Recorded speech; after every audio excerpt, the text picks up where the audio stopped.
So let's dive into we'll call it the subject of postural neurology. Remember that I come to these workshops every Tuesday because my hope and prayer is that we can give to you guys knowledge and understanding that can not only just lift your life up, but lift up the lives around you. Because my heart's desire is to help fill people up and see them succeed. Tonight, we're going to try to fill you up. When you see someone's posture, you might start to learn more about them, how it's affecting them, and what it might mean for them to improve their posture. And we're going to help you improve your posture and help that improve your brain. So let's jump into postural neurology. So we're going to make sure that we go over a couple things. Understanding the meaning of postural neurology. What's it even mean? How does it impact posture? How does posture impact you? Because your posture has a great effect on your body. And we're going to talk about a lot of little simple tools and tips. You can pay a lot of money for someone to try to change your posture, or you can start making little changes every day and have a big change in the long run. So we're going to make sure we give lots of tools you can do at home.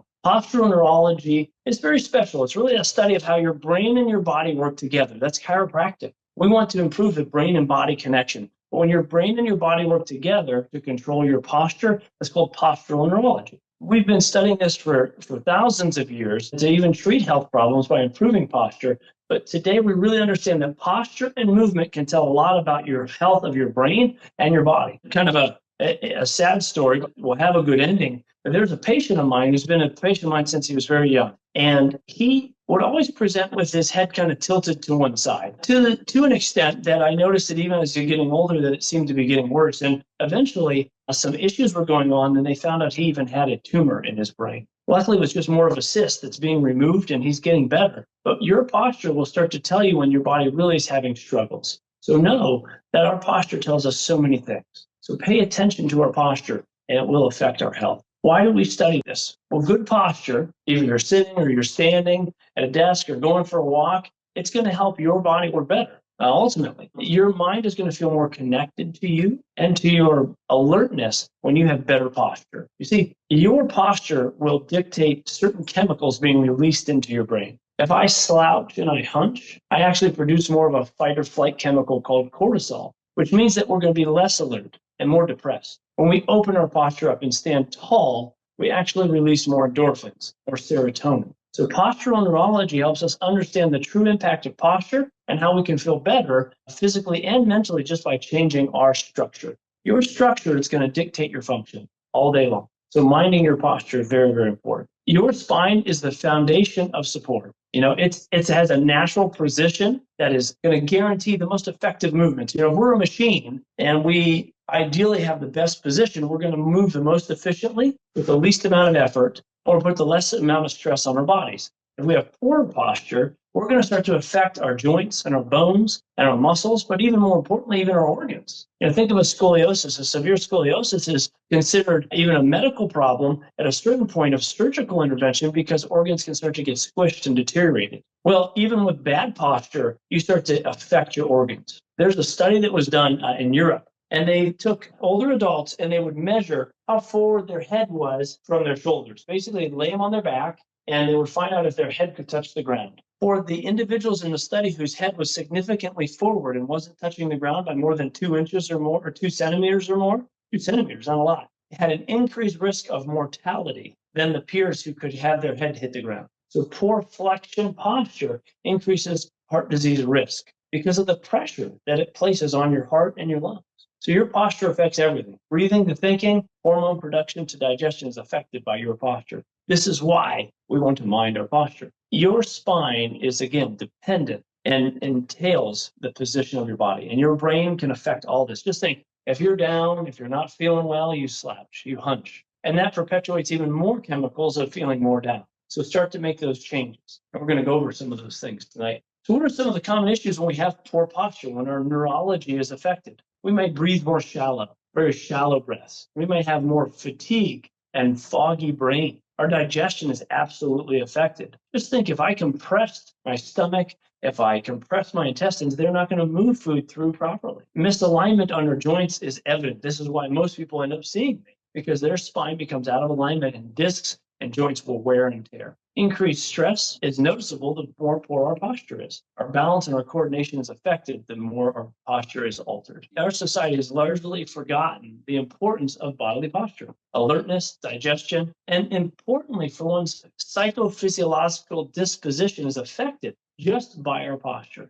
We've forgotten all about it. No one puts it in health class, sits you down and tells you the importance of making sure you sit and stand properly. Well, we're telling you now to share this with others. So what are some of the ways we can improve this? How can we start to change our posture? We want to support that brain-body health. And your chiropractic care in this office is brain-based. We want your brain ultimately to make changes. And that's why we make the adjustments for you and help teach you some of these things. But when we are starting to change posture, remember what's changing your posture negatively is our habits, our slouching, our hunching, using devices. So we've got to overcome some of the habits on a daily basis. The more we stay in this poor posture, the more that we're going to be in that poor posture. So let's make some changes in that way. And easily accessible tools. Remember our posture cushion. Everyone that's part of my office has at least been explained and told about this posture cushion. The posture cushions are wonderful because for a very small investment, you can start to hydrate your discs, challenge your strength of your core,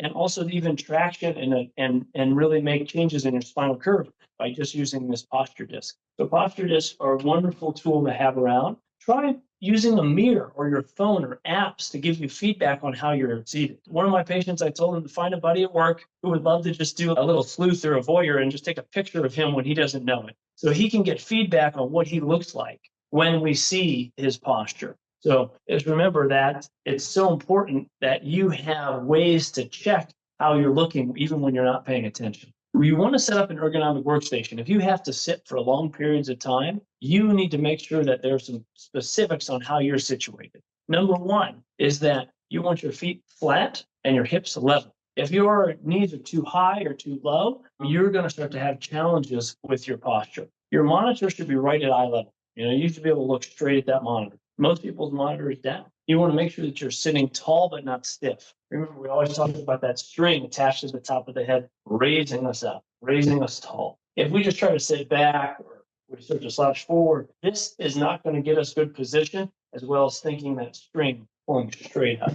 So remember that string at the top of your head. We talked about the benefits of walking. We talked about that last month. You should definitely go back to that workshop. But remember, when you're walking, give yourself cues. Your head should be over your shoulder. Your arms should swing naturally. Engage your core while you're walking around. So use posture cues when you're moving your body. If you're cueing in, we call this mindful movement, you're going to have an increase in postural awareness and strength. Posture scans. Check in. We like to like all of our patients know that there should be a posture break every 60 minutes at the latest. When you have a moment, try to put little notes around or have alerts come up on your computer that say, hey, check your posture. Chin up, and just take a note. Where are your shoulders? Are they hunched forward? Is your head jutting forward? What do you need to reset? Posture scan daily.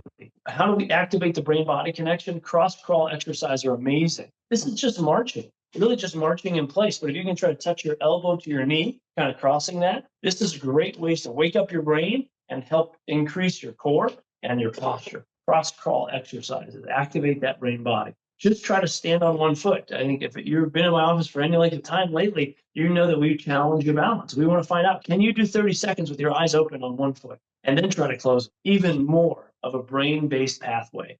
If you can close your eyes and have one foot off the ground, your brain is getting a workout. So balance training is wonderful to connect that brain-body connection. Your core and its stability is so important. We usually prescribe bridges, bird dogs, or planks, and all three of those in some way to try to help strengthen your core. We have a sheet if you're interested in these three or how to do them here at the office, so please let us know. We'll give you those. Wall angels are wonderful. We call this wall posture, but ways to kind of get back, put your body on the wall, your back and your head, your back, and your hips, so that you get feedback on where your body should be.